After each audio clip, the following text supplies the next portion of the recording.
O Espírito Santo está preenchendo todos os lugares aqui. Então, Espírito Santo, usa-me conforme a tua vontade e o teu querer, porque eu não sei de nada se não vier de ti. A tua igreja não será edificada se o Senhor não estiver comigo. Então abençoa os corações. Então, nesse momento, com a autoridade do Espírito, pelo poder do sangue de Jesus, eu repreendo e expulso desse lugar tudo que atrapalha a concentração e o entendimento da palavra, mas que o Espírito Santo fale a cada ouvido, edificando a igreja, trazendo libertação e salvação, em nome de Jesus, amém. Irmãos, eu tenho me deparado nos últimos anos com algo que tem sido ainda mais latente e visível nas igrejas, no meio evangélico, algo que tem crescido muito dentro das congregações, que é o falso evangelho. São pastores que não são pastores, apóstolos que não são apóstolos, pessoas que se levantam para pregar a palavra, distorcendo a palavra. O sincretismo religioso está adentrando até nas congregações evangélicas. Pessoas estão ficando tão fracas na palavra de Deus que não conseguem compreender como adquirir verdadeiramente a salvação. Igrejas acabando com a escola bíblica dominical, pessoas que não conseguem discernir a mão direita da esquerda, mesmo estando há tanto tempo dentro de igreja, e um evangelho mentiroso sendo pregado. Glorifico a Deus por esta igreja que tem ouvido e tem pregado o evangelho verdadeiro. Mas mesmo dentro de igrejas que o evangelho verdadeiro é pregado, pessoas estão se desviando do caminho do Senhor porque preferem fortalecer a carne ao invés de fortalecer o Espírito. E eu peço que os irmãos, por gentileza, abram suas Bíblias no livro de Gálatas e leremos do capítulo 1, do versículo 6 ao versículo 12. Gálatas, capítulo 1, do versículo 6 ao versículo 12. A minha versão é a NVI. Se estiver diferente, os irmãos ainda assim conseguirão compreender em suas versões.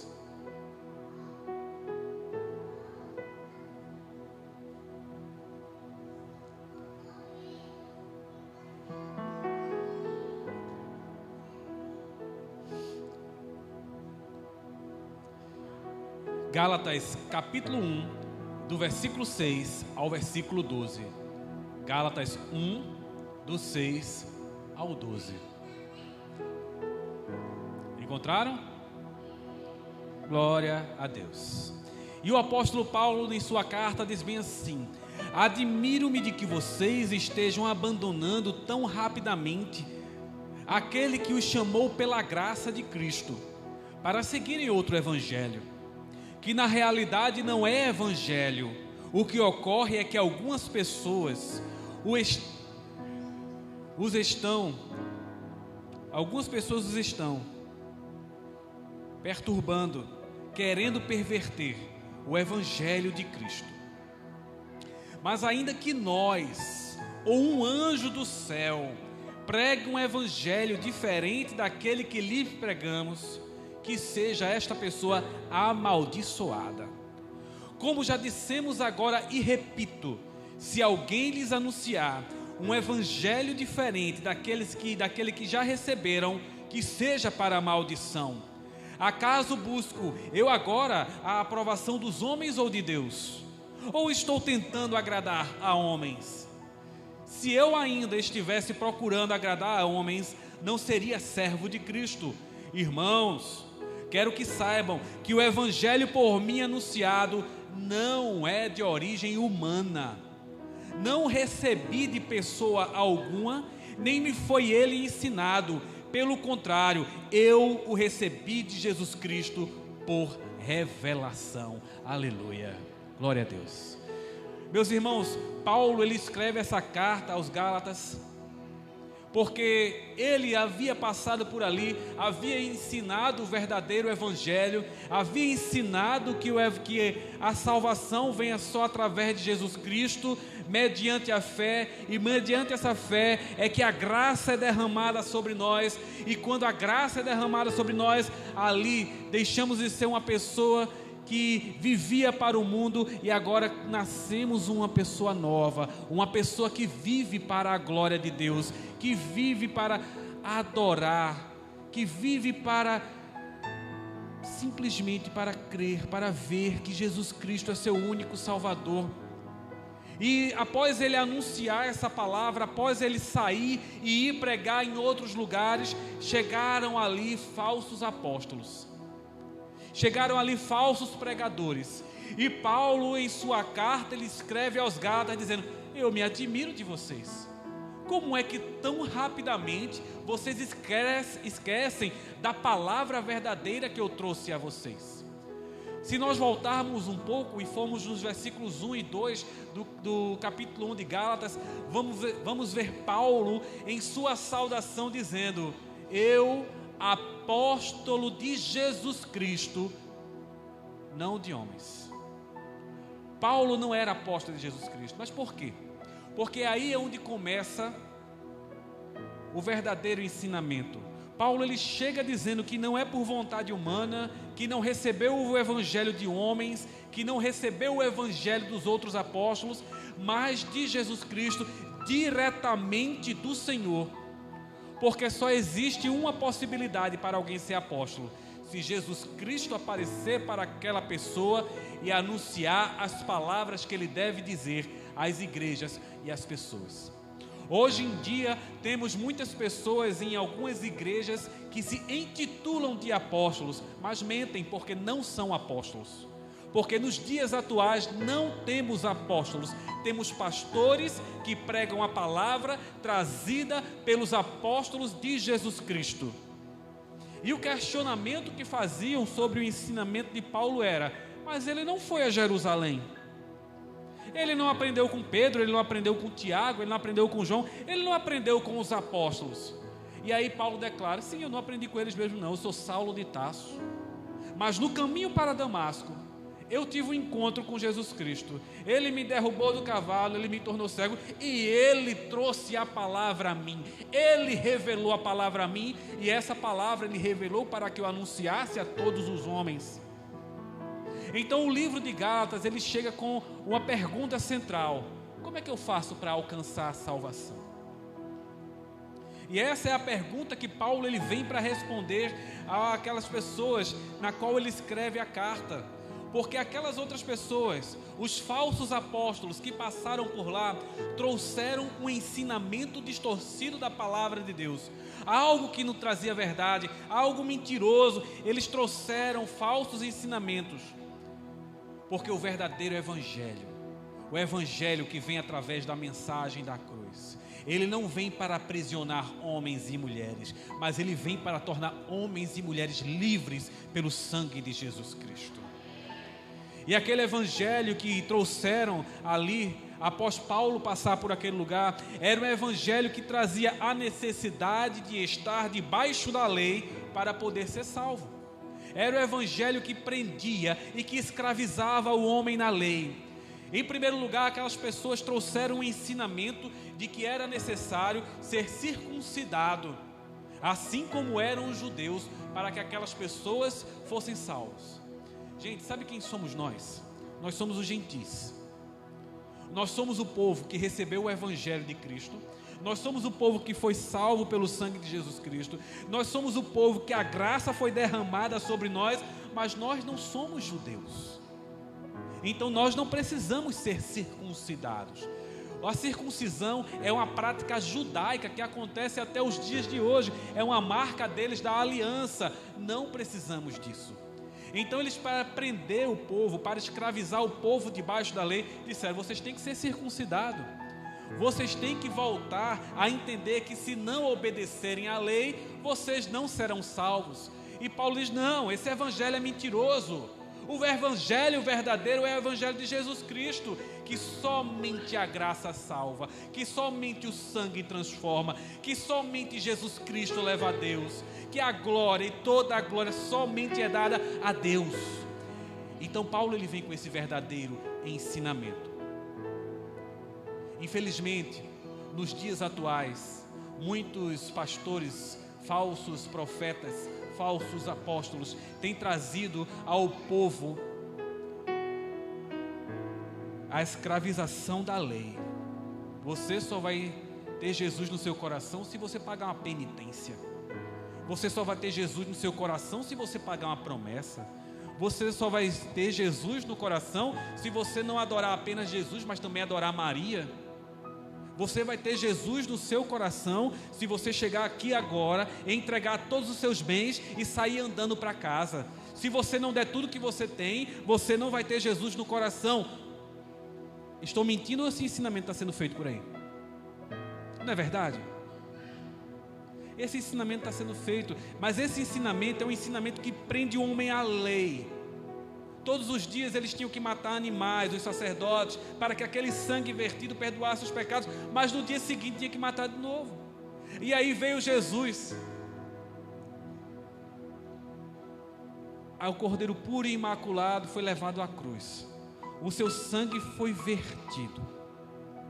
E quando Jesus chegou à cruz, quando ele chegou lá no madeiro, toda a lei se cumpriu nele, porque ele não tinha pecado, porque ele cumpriu toda a lei. E ao terceiro dia, quando ele ressuscitou, ele nos trouxe vida e vida em abundância, porque agora o homem não precisava mais da lei para chegar a Deus, para andar em conformidade. O homem agora precisava apenas da graça. Você não precisa dar o dízimo para ser salvo, você não precisa dar oferta para ser salvo, mas o dízimo e a oferta dá a entender que você mudou a sua forma de ver as coisas, e que agora você compreende que você coloca o dinheiro no gasofilácio, porque a sua mente agora é voltada para Cristo, e você quer ver pessoas salvas. Mas não é isso que vai salvar você. Não é subir um morro ou uma montanha de joelhos que vai salvar você. Não é ser circuncidado ao 7º dia, ao 8º dia que você vai ser salvo, não. O que salva você é a graça de Jesus Cristo, que chegou reveladora a todos os homens. É essa graça, é isso que transforma. Mas infelizmente, muitas pessoas dentro das igrejas, elas querem viver falsos ensinamentos, e elas querem viver falsas promessas, porque é muito mais fácil saber satisfazer a carne do que viver pelo Espírito. É muito mais fácil acreditar em alguém que diz: dê R$1.000 aqui e você vai ter um ano próspero. É muito mais fácil acreditar em alguém que vai dizer para você: olha, pague a penitência tal que você vai receber Jesus Cristo. Porque é difícil para quem não compreendeu verdadeiramente a mensagem viver unicamente pela fé. E em 2 Timóteo capítulo 4, a partir do versículo 3, vem dizer o seguinte: porque virá o tempo em que não suportarão a sã doutrina, mas tendo coceira nos ouvidos, amontoarão para si doutores conforme as suas próprias concupiscências, voltando-se a fábulas. Mas tu, ou seja, nós, pastores, sê sóbrio em tudo, sofre as aflições, faze a obra de um evangelista, cumpre o teu ministério. Ao mesmo tempo que existem homens e mulheres pregando a falsa doutrina, dizendo que você tem que carregar o peso da lei para ser salvo, também existem pessoas que estão recebendo o ensinamento bom, o ensinamento puro, o ensinamento verdadeiro, mas querendo ainda assim viver o sincretismo religioso. Eu vou na quarta-feira no culto de oração, eu estou precisando de uma bênção. Aí chega lá no culto de oração, aí o pastor ora, a pessoa não recebe da forma que queria, não, mas amanhã tem um culto na católica, vai lá, reza para um santo. Ai não, mas não aconteceu ainda, vai no centro de Umbanda, depois vai no centro espírita. Gente, tem gente que está fazendo isso. Tem gente que acredita que a graça, ela se mostra reveladora apenas em uma igreja, mas quando não alcança o que o desejo da carne quer, ela vai para outra doutrina, porque acredita que lá vai conseguir. Então quando Paulo ele chega e repreende o povo, ele diz: olha gente, está tudo errado aqui. Eles pregaram o evangelho errado, mas vocês aceitaram porque para vocês era muito bom, era muito mais fácil. Vocês preferem viver debaixo da escravidão da lei do que viver a liberdade da graça salvadora de Jesus Cristo. Então ele chega com tudo. Paulo não era homem de meias palavras. Ele era homem que dizia o que o povo precisava ouvir.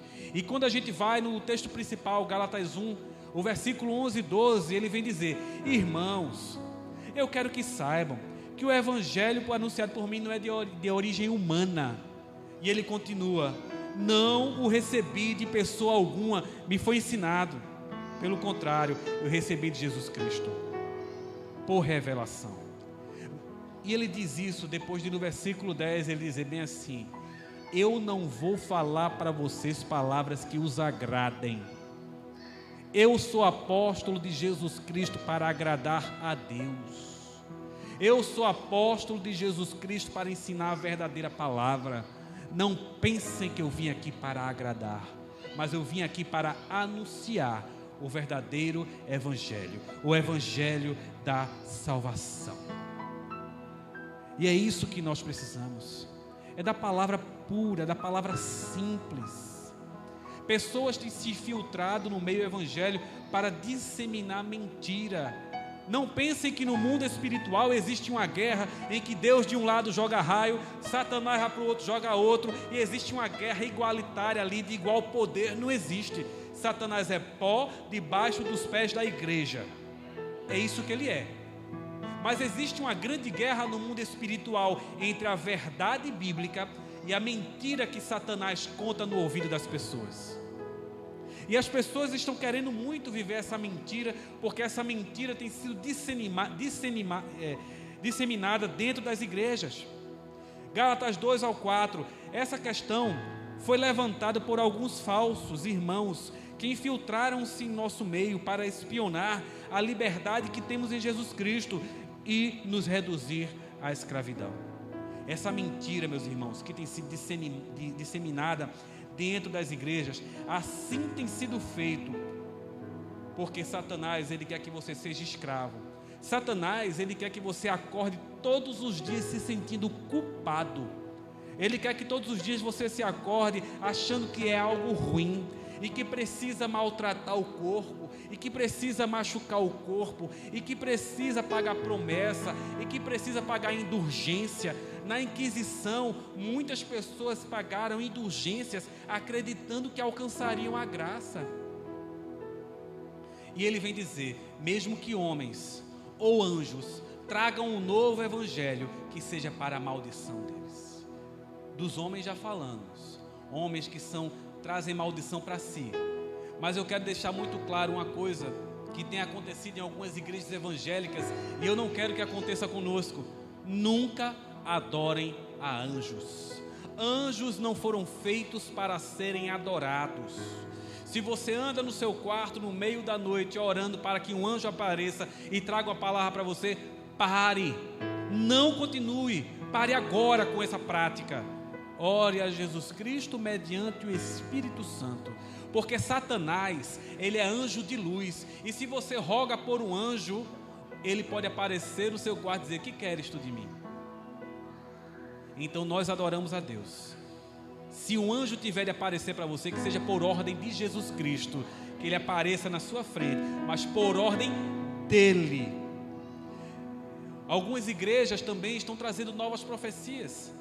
Há anos atrás surgiu um falso profeta chamado Joseph Smith, nos Estados Unidos, que trazia uma nova profecia, algo novo para o povo. Era mentira. Alguns anos antes desse Joseph Smith apareceu uma profetisa também, uma tal de Ellen White, também é uma mentirosa, falsa profeta, porque ela reduz o evangelho, distorce o evangelho, traz a prática da lei em igualdade com a graça, e isso é mentira. O verdadeiro evangelho leva você a Jesus Cristo. O verdadeiro evangelho leva você à liberdade. O verdadeiro evangelho liberta sua mente da lei, ao ponto de você compreender que a lei, ela traz apenas o entendimento da necessidade da graça, e sem a graça é impossível viver. Sem a graça de Jesus Cristo é impossível chegar aos céus. Efésios 2, versículo 1 vem dizer: estando vós mortos em seus pecados e delitos, eu vos chamei da morte para a vida. E quando a gente vai lá na frente, no versículo 7 e 8, ele vem dizer que Jesus Cristo, ele trouxe graça aos homens para que pudessem se chegar a Deus, e não é mérito nosso, porque senão nós nos vangloriaríamos. Então é mérito de Deus. A única forma de você encontrar a Cristo, a única forma de você encontrar Jesus é entregar a sua vida a Ele, é reconhecer que Jesus é o teu Salvador, é fazer como está lá em Romanos 10, versículo 9: se com a tua boca confessares e com o teu coração creres que Jesus é o Filho de Deus, serás salvo, porque só mediante a graça. O verdadeiro evangelho, ele não traz mentiras. O verdadeiro evangelho não exige de vocês que vocês têm que pagar algo para ter Jesus no coração. Mas o verdadeiro evangelho, quando ele entra no coração de uma pessoa, ele muda o direcionamento da pessoa. Jesus Cristo, ele não andava por aí pregando: olha, eu sou bonito, olha, eu sou amoroso, por favor, olhem para mim. Não, Jesus chegava e dizia: arrependa-se, e a minha graça descerá sobre vós. Mude o seu caminho, e a minha graça descerá sobre vós.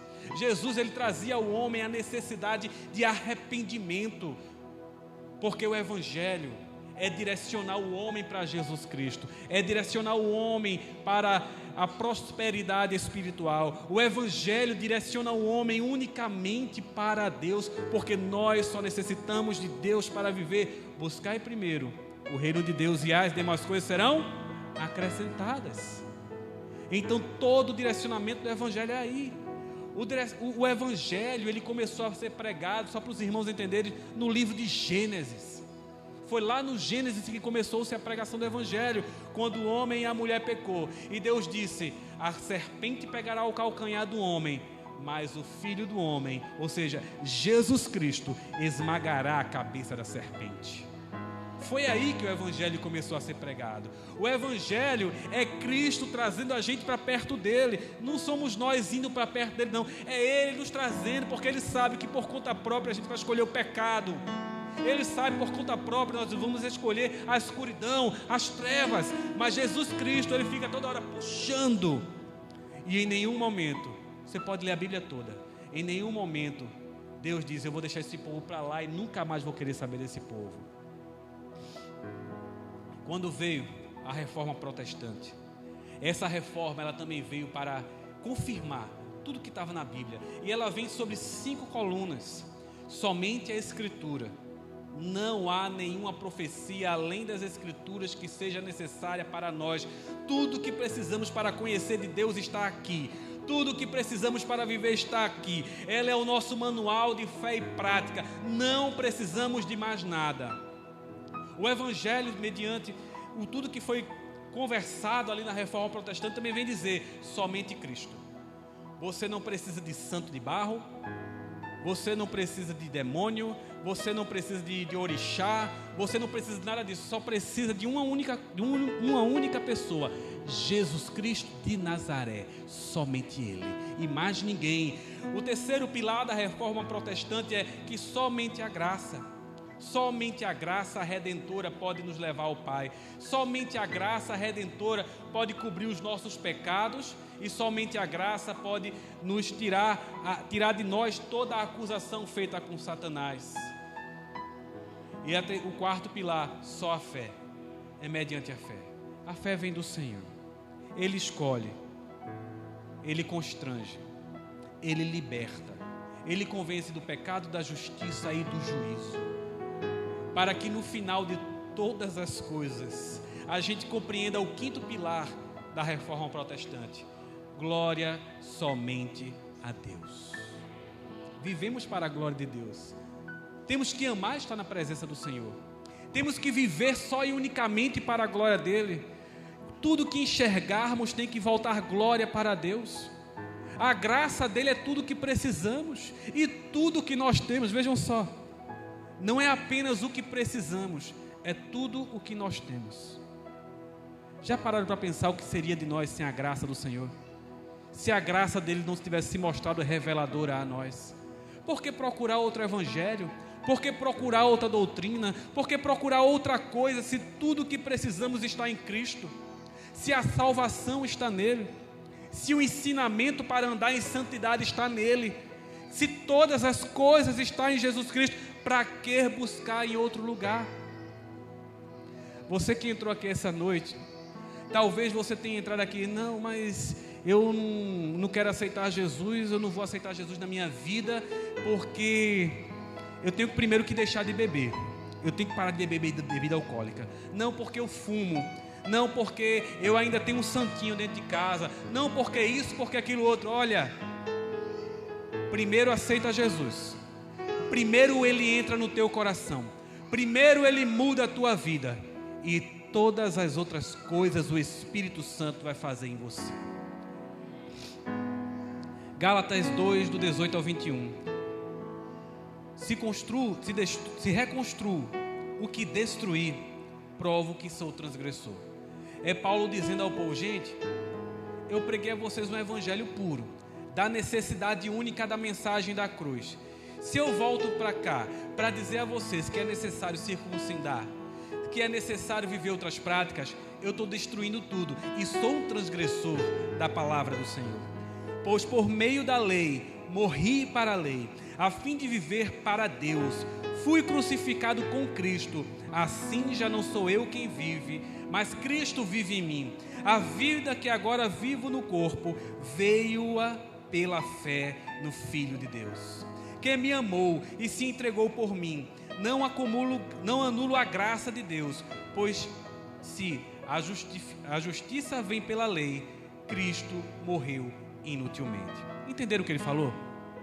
Olha, se eu pregar só a lei, se eu pregar que é necessário você fazer isso ou aquilo outro para poder alcançar a graça, eu estou mentindo, e Cristo morreu inutilmente. Porque Cristo, quando ele morreu naquela cruz, ele morreu para que a graça fosse derramada e para que o cumprimento da lei fosse feito nele. Agora vivam em santidade, vivam na verdadeira doutrina, porque isso é o Espírito Santo que traz ao coração daquele que aceita Jesus como seu Salvador. Eu quero dizer uma coisa a vocês que estão aqui essa noite: nós não somos escravos da lei, não mais. Nós não precisamos mais pagar como vivem aqueles que não têm Jesus no coração. Nós estamos debaixo da promessa. Nós somos filhos da promessa de Deus. E sabe onde começou essa promessa? Lá em Abraão. Porque quando Deus mudou o nome de Abrão para Abraão, Ele está dizendo: agora você não é pai de uma nação, agora você é pai de muitas nações. Ali naquele momento, ele já anunciava que o evangelho através de Jesus Cristo iria chegar a todo mundo. E nós que estamos aqui falando e comemorando por estar louvando a Deus, receberíamos essa graça e recebemos. Então você que está aqui essa noite e eu não somos mais escravos da lei, mas somos filhos da promessa que Deus deu a Abraão. Gálatas 3, do 8 ao 10. Prevendo a Escritura que Deus justificaria pela fé os gentios, anunciou primeiro as boas novas a Abraão: por meio de você, todas as nações serão abençoadas. Assim que os que são da fé, abençoados juntamente com Abraão, homem de fé. Já os que são pela prática da lei estão debaixo de maldição, pois está escrito: maldito todo aquele que não persiste em praticar todas as coisas escritas no livro da lei. Quem aqui consegue cumprir toda a lei? Eu não consigo. Quem aqui consegue passar uma semana sem fazer algo que desagrade? Sabe? Se a gente for viver debaixo da lei, a gente vai viver debaixo de algo que nos escraviza, porque todos os dias estaremos chorando nos cantos, porque não conseguiremos nos libertar. Mas quando a graça ela se mostrou a nós, quando o verdadeiro evangelho veio para nós, ele nos libertou, porque Cristo carregou sobre si as nossas dores, porque Cristo tomou sobre si a nossa cruz e carregou a nossa cruz, porque a coroa de espinhos que era para estar na minha cabeça e na tua, foi para a cabeça dele, porque o sangue vertido naquela cruz era para ter sido nosso e foi o dele. Então a graça ela veio sobre nós e não precisamos de mais nada do que a graça reveladora de Jesus Cristo, que é necessária para nos levar ao Pai.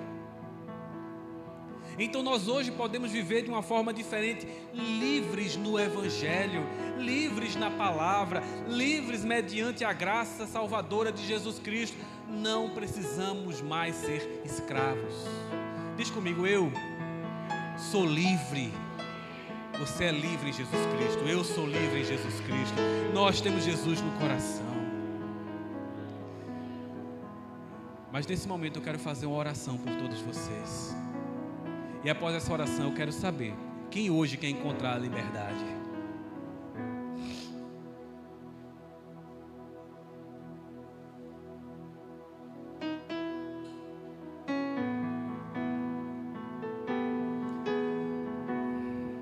Meu Deus, quão maravilhoso é estar na tua presença.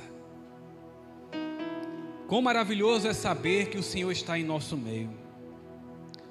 Muito obrigado, Pai, porque isso veio da tua graça. Porque isso veio através do teu sacrifício remidor. Porque isso veio através, Pai, da mensagem da cruz. Muito obrigado, Deus, por ter morrido naquela cruz e ressuscitado. Muito obrigado, Senhor, porque o Senhor nos tirou da escravidão da lei e hoje somos livres.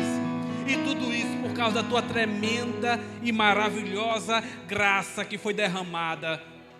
Muito obrigado, Senhor. Eu não tenho mais que pagar promessa, não tenho mais que fazer nada para homem nenhum, porque o Senhor se revelou a nós.